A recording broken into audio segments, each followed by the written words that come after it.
See, I would love to hear that in like a 99% Invisible podcast, or like I love that Freakonomics or something like that. Love that podcast too. Hidden Brain too. Yeah, no, absolutely, yeah. Those are all podcasts I listen to. Man, we should get whiskey sometime. Yeah, and listen to podcasts. listen to podcasts. Go for a run. Do you go for runs? Do you jog though? Do you run? So I used to play field hockey, and I couldn't. I like was done with running because I ran so much. But we could sit there with headphones on and just not talk and just like. Wow. Our goal on this podcast is to know Jesus better, and with the power of His Spirit, do better. So together, we can be a little better. Well, welcome to the A Little Better podcast. Today we're going to be tackling a pretty challenging topic, the topic of depression. But we're joined by, well, hopefully we would like to say, an expert in the field, Dr. Mark Oldham. Aside from being a doctor at the U of R, University of Rochester, you happen to actually attend our Brighton campus as well. So welcome to the podcast. Thank you. I'm also joined by our pastor, Drew. What expert? I'm an expert in something, am I? The cheerleading? No.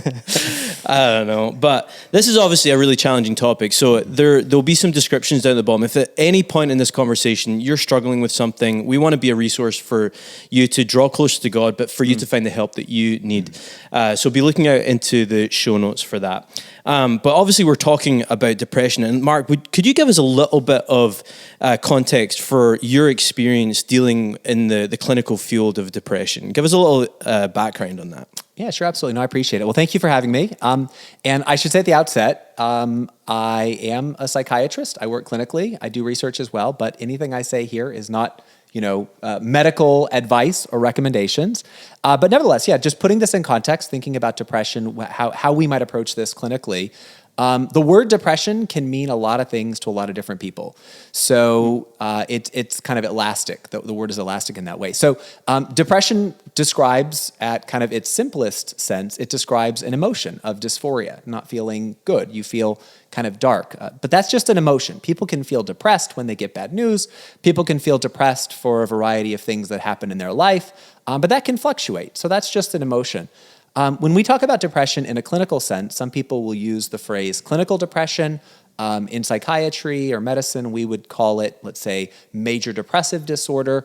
We're talking about a condition where the depression just doesn't let up. So there's a certain number of symptoms that a person has to have, and then the severity of the depression has to be to the point that it, one, causes really significant distress, and almost always some degree of impairment in their ability to do certain roles. So just in being a parent or going to work or doing other things that they need to do, they're just unable to do it because of the state. So when we say depression, I want to be very clear that not all depression, the emotion, represents something that's clinically meaningful and something that needs treatment in that way. I even talked a little bit about that in my message. Is this we use this one word to talk about so many different conditions, really. Some is just seasonal. Some is just, living in Rochester, we deal with a seasonal depression, the gloominess. But then there's this chronic clinical depression, and there's even gamuts, I'm assuming, in that world as well. And so it's almost frustrating to use this one word to cover this wide variety of people's experiences. Yep, absolutely. We kind of talk about this in terms, or at least under the umbrella of mental health. And I'd love for both of you, from each of your, I'll say, unique vantage points, from being in a medical doctor, in treating patients, etc., and also from your perspective being in the church, maybe that's your expertise, is I'd love to know from your vantage points, what you see when it comes to mental health. We are almost describing it as that we're in a mental health crisis. What do you see when that's talked about? Go for it. Yeah.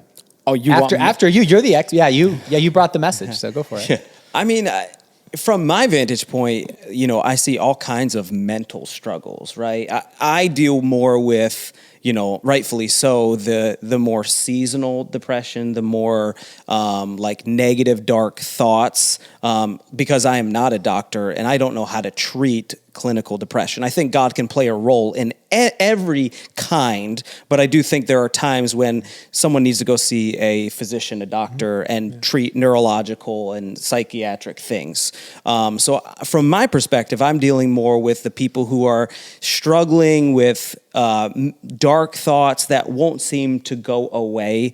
I think that's something that almost everyone deals with at certain levels, certain periods of time. And so I'm trying to help people mentally focus on God's goodness, his faithfulness, the spiritual side, how your mental thoughts impact, your body, your soul. And so my lens is trying to get people to focus back on Scripture, the truths of Scripture, to help renew their mind and their way of thinking, that they, no matter the circumstance, because of the hope Christ gives us, there can be hope despite the hopelessness. There can be light despite the darkness. No, I hear that loud and clear. So my experience with depression and mental health clinically, so I work in the hospital. Most of my work is as a consultant in the hospital. So the depression that I see is, one, it's depression that, same idea. It's persisting and it's clinically significant. But kind of the biggest question that I run into in my line of work is, what's the explanation for it? Mm-hmm. So working in a hospital, there are a lot of medications that can cause depression.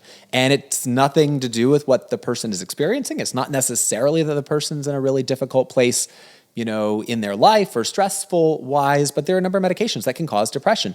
There are medical conditions like hypothyroidism and B12 deficiency and so forth that can cause depression. And if you don't treat the underlying cause, you can try to talk yourself out of it as long as you want, but the depression's still going to be there because there is something kind of causing it underneath. And so a number of substance use patterns can lead to depression, either when they're using or when they've withdrawn from the substance. So, really understanding what the cause or causes might be, that's kind of what my role often is. And then obviously once you identify the cause or causes, then you really kind of come up with a treatment plan that addresses those to the best of your ability.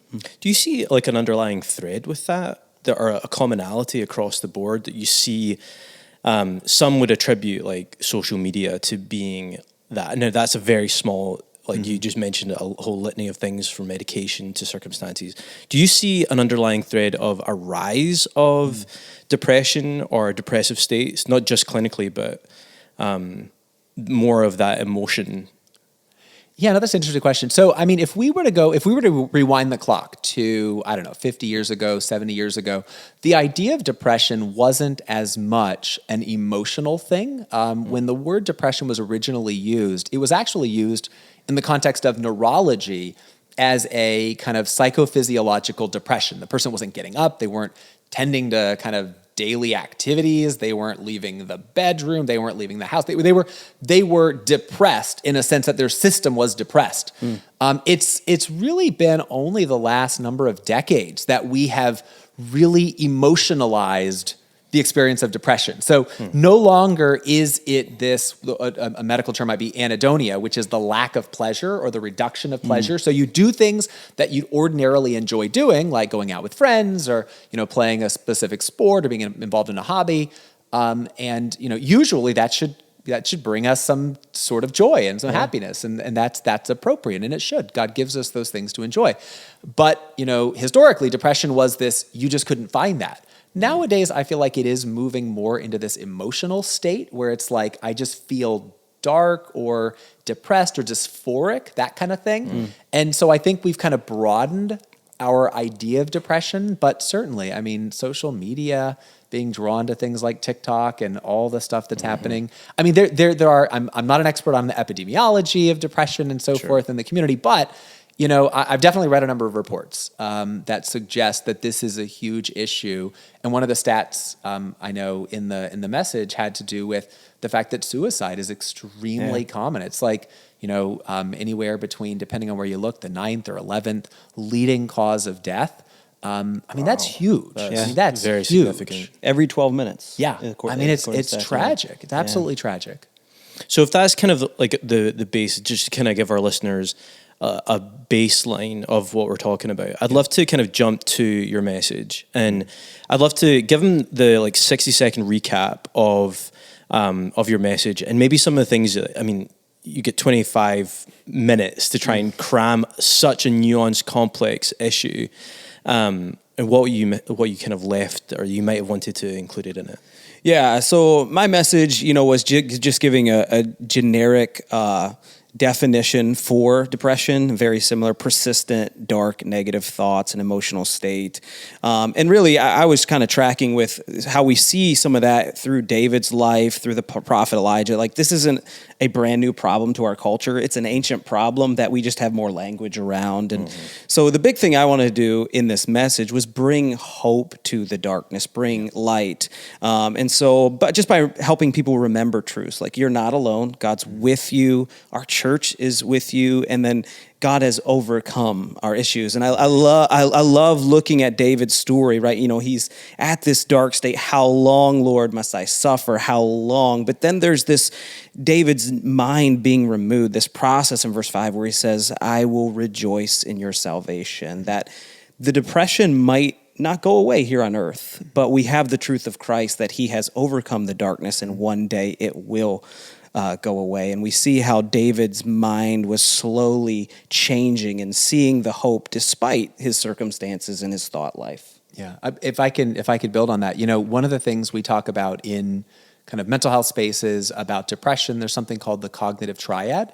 So we have negative thoughts about the self, negative thoughts about the world, and negative thoughts about the future. And each one of those kind of leads to lies about where I am, who I am, and kind of what help is available. So if I have negative thoughts about myself, I might feel worthless. And God tells us we are not worthless. That's right. I mean, we are made in God's image, and that's precious. If we have negative thoughts about the world, we can have a sense that, there is just either a meaninglessness or a nihilism about things, and yet God has made the world and he is infused it with his glory. So we know that the world, still retains God's glory and his presence.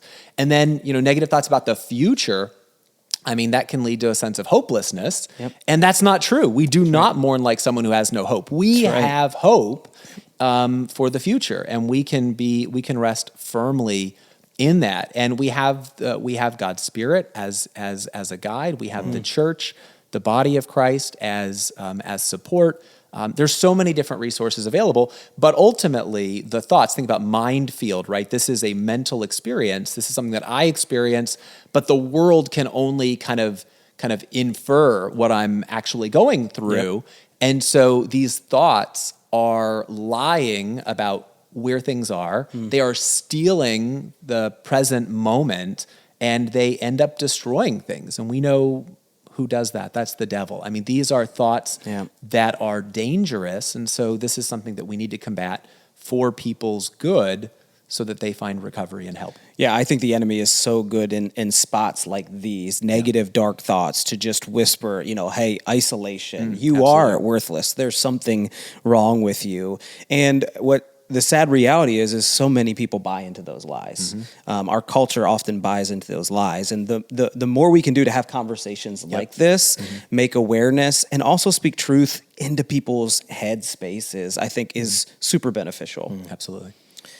I find you're in a really interesting position because you're a juxtaposition or an intersection, is probably a better way of putting it, between faith and science, which pre-Enlightenment was more integrated, and now we've kind of sadly separated them. But I almost feel like you're somewhat of an embodiment of faith and science at the same time. And I'm curious from your standpoint, as you bring almost both to bear in your field, how do we approach depression through the lens of faith and science? I think as you talked about the cognitive triad, that was actually really helpful. I'd love for you to kind of talk a little bit more on that. Where does the medical side and the faith side intersect? Yeah, no, that's a good question. So I'm just from when you're saying kind of that intersection. I like William Lane Craig, and he has a ministry called Reasonable Faith, and so he brings reason, and he's brilliant, but he brings science and reason and faith and brings them together. And there is no contradiction. To be clear, there is no contradiction between the two. People create artifactual kind of contradictions, but it's not true. I mean, if you really map it out. So, I mean, I would say, number one, kind of where does this land for me clinically?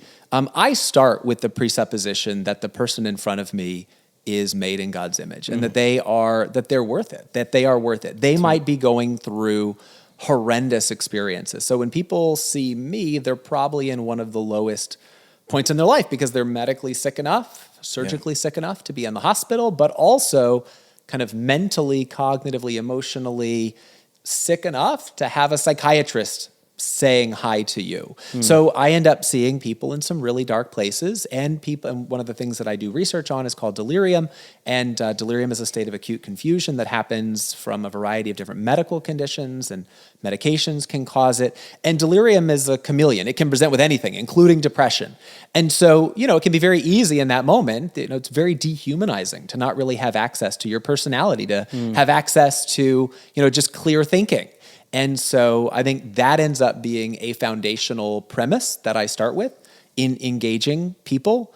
In terms of clinical management, for those who do have a strong faith, I very often, not always, but very often will ask people about their faith background. If it's something that's meaningful to them and something they want to incorporate in treatment, then I think we as clinicians should be willing to do that.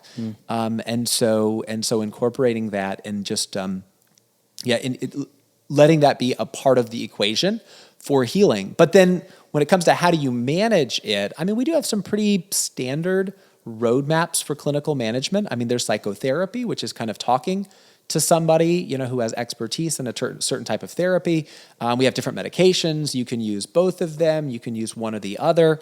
I mean, to be honest, once it gets to moderate to severe depression, it's really hard to do the kind of talk therapy that we'd want to do. Yeah. So the person, and I mean, this might be a comment to someone listening who says, oh yeah, depression, that's just a cop-out. You can pull yourself up by your bootstraps. Sure. Which, by the way, if you want to do a free body diagram in physics about how that works, it doesn't work. You cannot pull yourself up by your bootstraps. It is physically impossible.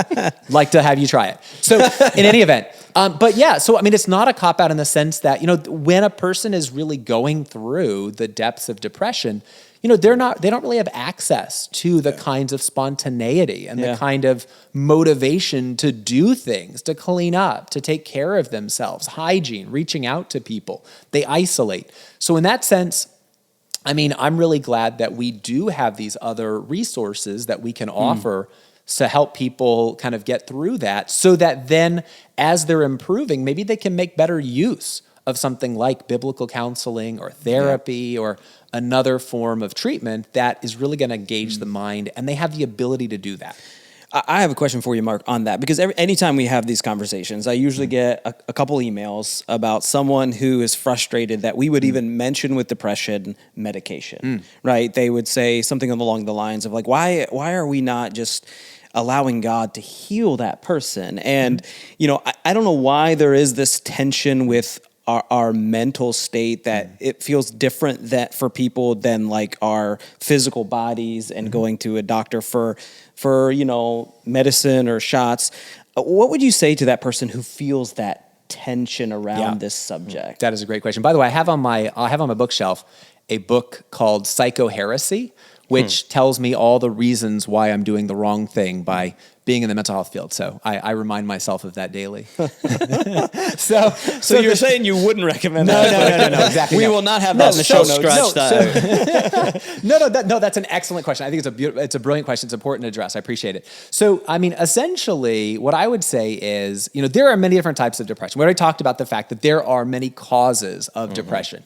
It could be, again, it could be a medication, it could be a medical condition, it could be bipolar disorder. So bipolar disorder, you tend to have both of these poles. You can be depressed or manic or have mixed features. How much could it be like circumstantial? You're just you struggle to actually cope or have the tools to cope with the situation at hand? So I'm getting there. Okay, sorry. Yes. You're on the right track. So there are some types of depression or psychotic depression. So a person has schizophrenia, but they also are depressed. Right. So in all of these different circumstances, many of them are not going to get better by just talking about it. Right. I mean, I would invite anybody to talk to someone who has hypothyroidism and therapize them and pray them enough into kind of normal, appropriate mood. We call that euthymia. I mean, it doesn't happen, right? So we know that there's this interplay. So there is, it's muddy, it's murky. I get it. It's not obvious at times. But to your point, to the question you asked about, well, what about circumstances? So there are, if the depression happens and there's no obvious kind of clinical thing, there's no stressor that we might attribute it to, then in clinical settings, we might be a little bit more suspicious that it is something like bipolar depression or that it might be a medical cause of the depression.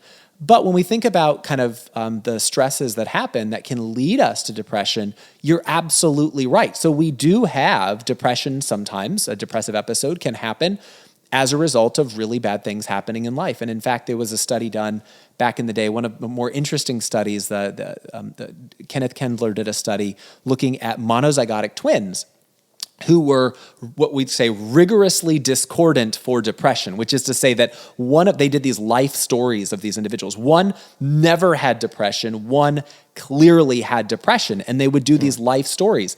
And the twin with depression, in every instance, they were able to map it onto a very clear difference in life experience that likely contributed to it. Yeah. So you're absolutely right. There is this interaction between what we bring to the picture, what our own vulnerabilities are, how resilient we are, and then our experiences. Right. So there is a way in which the two interact. And as a clinician, I'm mindful that all things are possible, that they could be having interactions, and I want to make sure that we're giving people the greatest chance for success. And again, I mean, I'm delighted that we have things to offer that can help. So to basically kind of to answer your question, it's really, there's this wide scope that to some degree it's brain chemistry that needs some level of medical intervention, as well as perhaps a whole gamut of other tools, whether that might be, many would seek meditation or things like that, exercise to address it. So for the people that are like, why are we talking about medication? It was like, well, the breadth of conditions. Yep. And thankfully, even now, David didn't have medication. Like, he might have helped him a little bit back in the day. Might have. But, yeah. And I think when we talk about medication, people just assume we just shut off the spiritual side, right? Yeah. But you can go and get medicine and still be praying over someone or still be preaching the gospel to that person. Both of those things are going to bring healing and help in that journey. I'd love to get a little bit more I'd love to talk about how can we address some of our depression, and I know we're using that very, very broadly, and then I would love to get to how do we help people.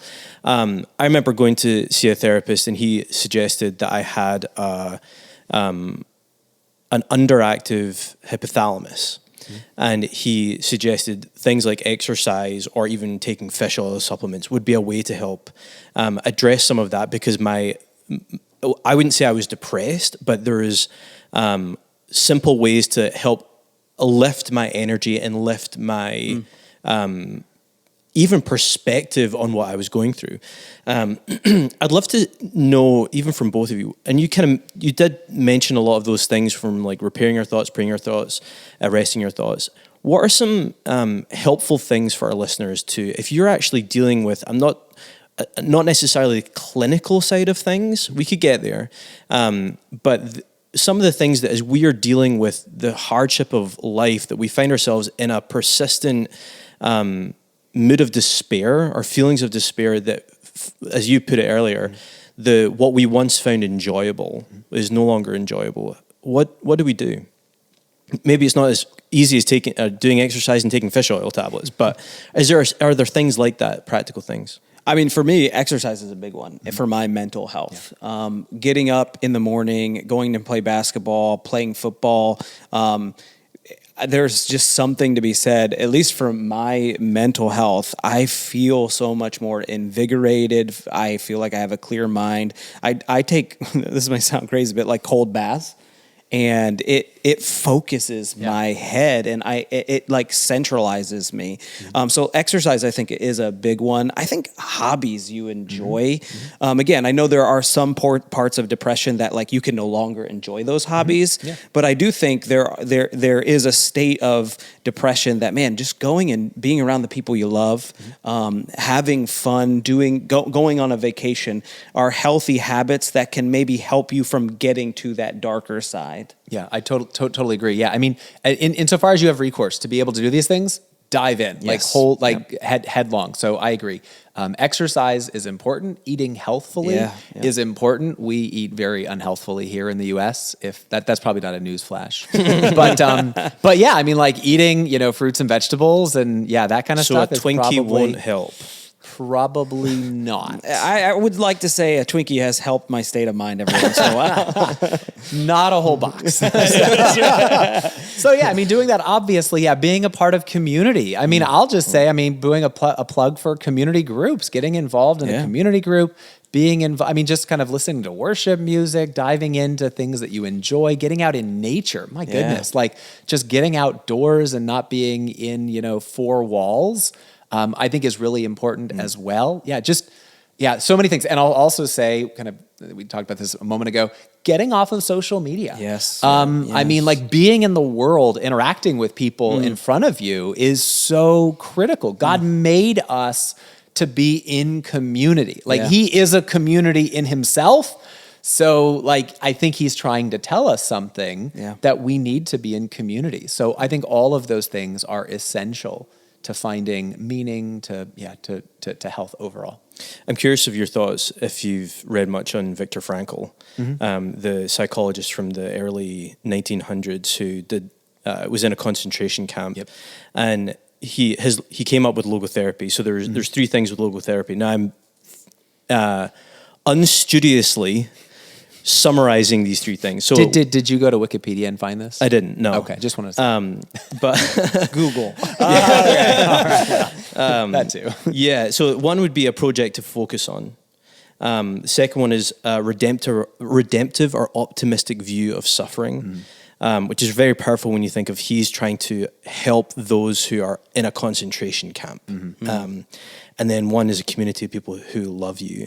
I don't know if you have any comments on those three things. No, I appreciate that. Yeah. So, I mean, his story is compelling. I mean, and really, it's my understanding that he came to that because, while in a concentration camp, he saw some people break down and he saw some people kind of survive. And if not thrive, they were resilient.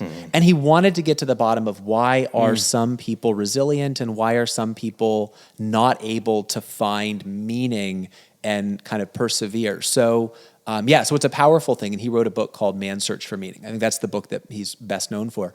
So my understanding of logotherapy in clinical settings, I know there's a guy, Dr. Breitbart, who does psycho-oncology in New York City, and he has kind of operationalized some of logotherapy for medical settings for cancer and kind of really meaning-centered psychotherapy. I know that's something that is done in oncology care at times. I haven't seen it done as much outside of that, but I think the points are valid that we really need to find meaning, and that meaning itself can drive a lot of kind of like not just like hedonic pleasure, but eudaimonic kind of pleasure, a sense of deeper, richer sense of meaning. I don't know that in isolation, without some of the kind of challenging some of the negative thoughts and some of the activation that we do with behavioral activation therapy or CBT, cognitive behavioral therapy, or interpersonal therapy or psychodynamic psychotherapy. There are other types of therapy, ACT, that those are also engaging different aspects of kind of thinking patterns, challenging them, and getting people to a point where they're able to challenge the behavioral patterns as well, in pursuit of recovery. But yeah, I think finding meaning is important, and it's mostly, to my understanding, currently done in cancer care. Got it. What's interesting, as I've seen, like, so my wife's an RN and she worked in a cancer hospital for 10 years, and one thing that I've seen shift just in the medical field, and this is not even necessarily on depression, but the mind in general, is how the medical field seems to be, and I'm curious to see if you see this shifting towards more of a holistic approach to healing, not just treating a symptom in the body or a source of a problem, but using the body and the mind and the soul, like this holistic approach that your mind actually plays a whole huge role in healing. And when people are going through, hard medical things, it affects the mind. Yeah. And I've seen the shift in the medical industry, at least in my wife's field, of like how doctors are going after the mind even more now. Yeah. So one quick point. So in Scripture, the word soul is very often used as a synonym or kind of an analogy for the mind. So when you hear the soul, the mind, thoughts, emotions, kind of the will, all that kind of wraps into the soul. So a few things. One, I do think we are seeing a trend that direction the last couple of decades. One of the recent, oh goodness gracious, I'm going to blank on the name, but basically, Surgeon Generals had this statement, no health without mental health. And it was really a huge kind of seminal kind of white paper about the importance of mental health in pursuing health as a whole. So I think that and a number of public awareness campaigns and advocacy campaigns have really brought the mental health side of things to the forefront. And it needs to be. So I have seen that. I mean, I'll say for University of Rochester, it's somewhere, University of Rochester Medical Center is somewhere that the so-called biopsychosocial model kind of was birthed. Engel and Romano were two of the early proponents, specifically Engel published about it. And it's really getting the biological, the psychological, and the social aspects of the person. And each of these is a relevant element to how we engage with the person holistically. And each one of them needs to be incorporated in how we think about the person in context and how we help them. So I do think we're going that direction, and I don't want to be cynical, but unfortunately the history of medicine has seen this cycle a lot. So we kind of get there and then stop. And Osler, like back in the day, Osler, like he had his ideas about this, and then we kind of forgot it, and we remember it, and we forget it. So we are, I think, going the right direction now, but I don't know how far we can project that into the future. Yeah, sure. I hope it stays, though. So mental health has obviously been, at least in the cultural zeitgeist, it's become a buzzword for many and the whether you want to call me skeptical or cynical, that's up to you. But I think we can I think some people can tend to use mental health or a decline in mental health as almost a scapegoat. Help, at least me and my perception of it. Where do we balance that line of this is something that is negative in my mental health and this is just something that's actually really hard, that's actually good for my mental health that I need to learn how to cope with, and the pain with purpose is actually a good thing? Yeah, that's a tough one. That's an excellent question. That's a really tough one. So I do think this is more philosophical and theological, really, in kind of how do we engage with that question. So I do think over time that we have, historically in the mental health field, we would talk about kind of things being in the subconscious. Now, not that we have to kind of buy into the full model of the subconscious and so forth. There are some things that Freud had that were really bizarre and not accurate and not helpful. But there was, I think, a tremendous insight into recognizing that there's more than meets the eye. Right. And that there are things beneath the surface that we really need to engage with. And I think very often nowadays there is the kind of general sense in the zeitgeist, is a good word, I like it, is, we want to push things out of awareness, and if I don't see it, it doesn't bother me. And so I do think we want to kind of have above the surface everything kind of looking good. I think a lot of this is, again, fueled by things like social media, where it's just my image, and I want what people see to be good, but what's underneath you never get to see because I get to log off, and I'm not going to post those pictures. I'm going to curate things.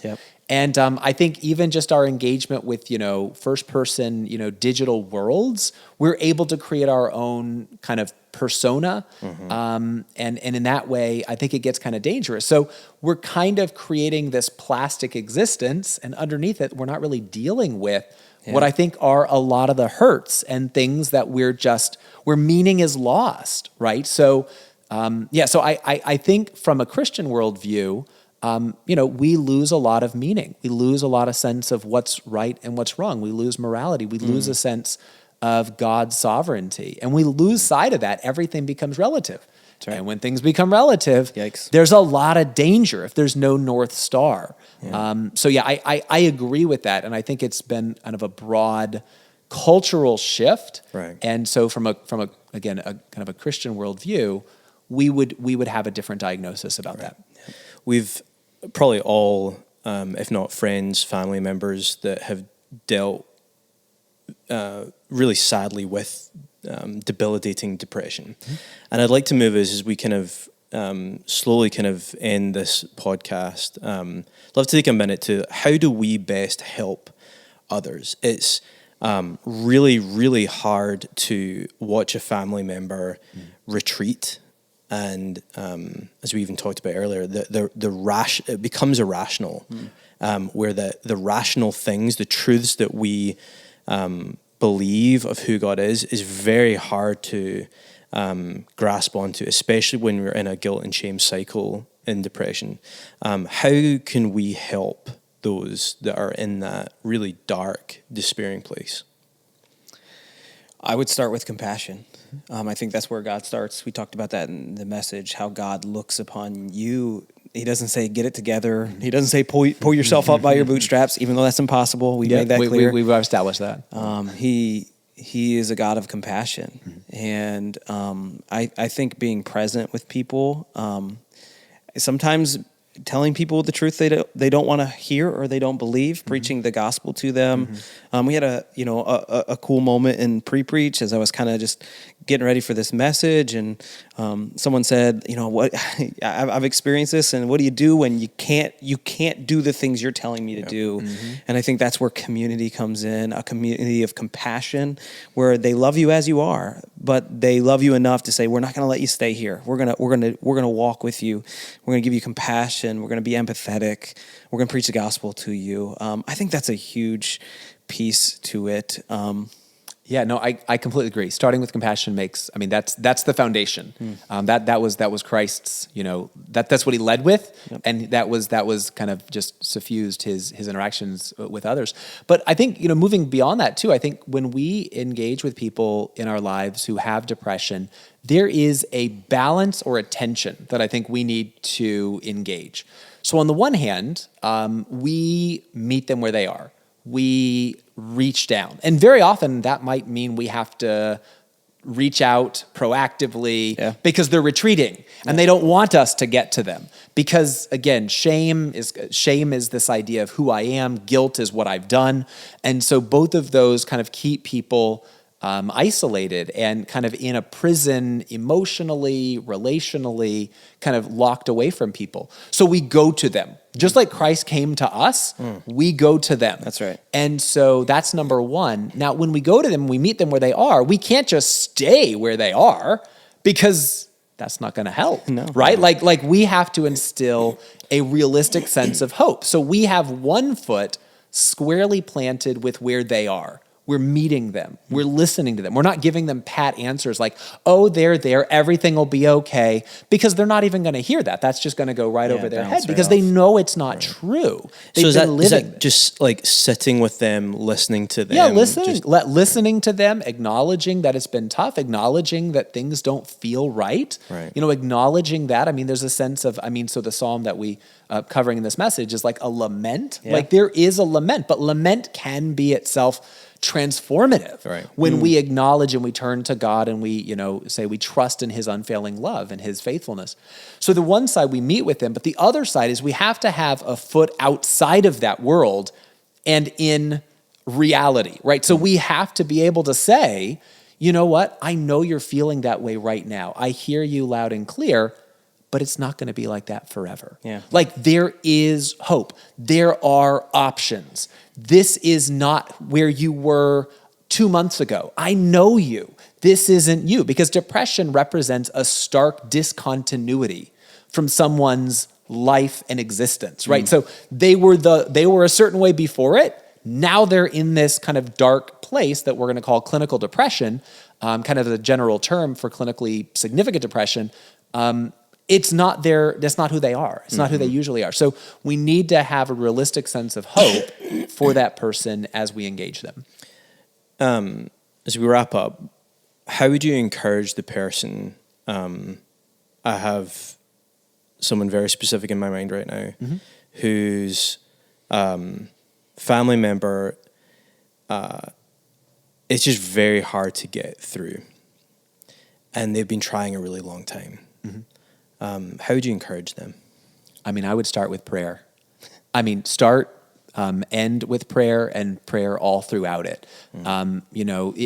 There are many dark places of the soul, and God knows where they are. God cares about them. God cares about them more than we care about them, and we have to trust that. We have to believe that firmly. I mean, I believe that, and so we pray for them, and we don't give up.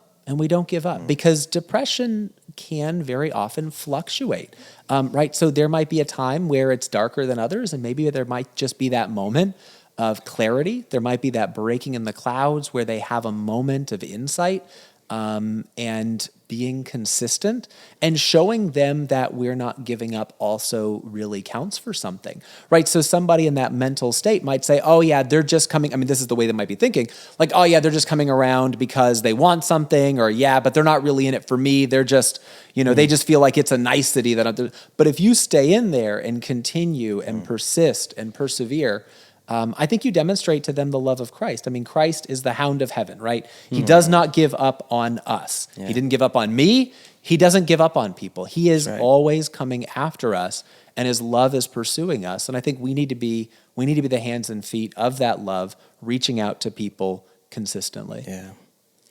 I mean, I would echo all that. I think of David's words, trusting in God and his process.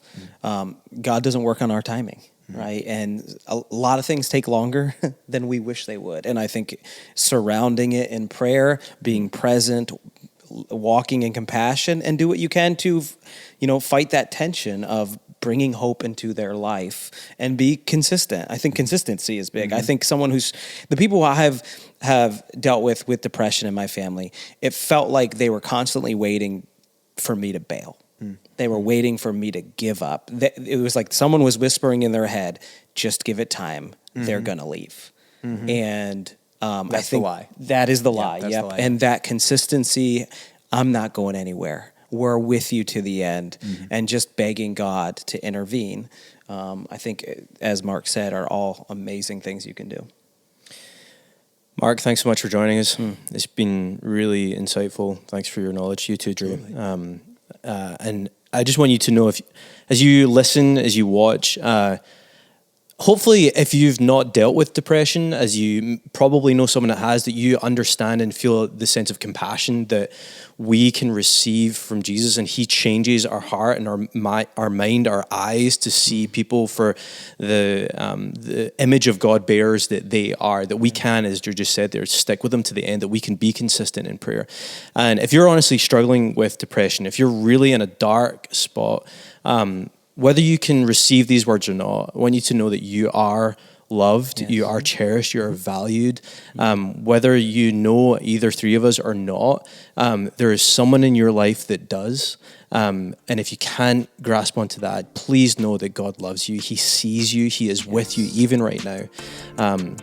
I hope to see you next week as we continue in our series, Minefield.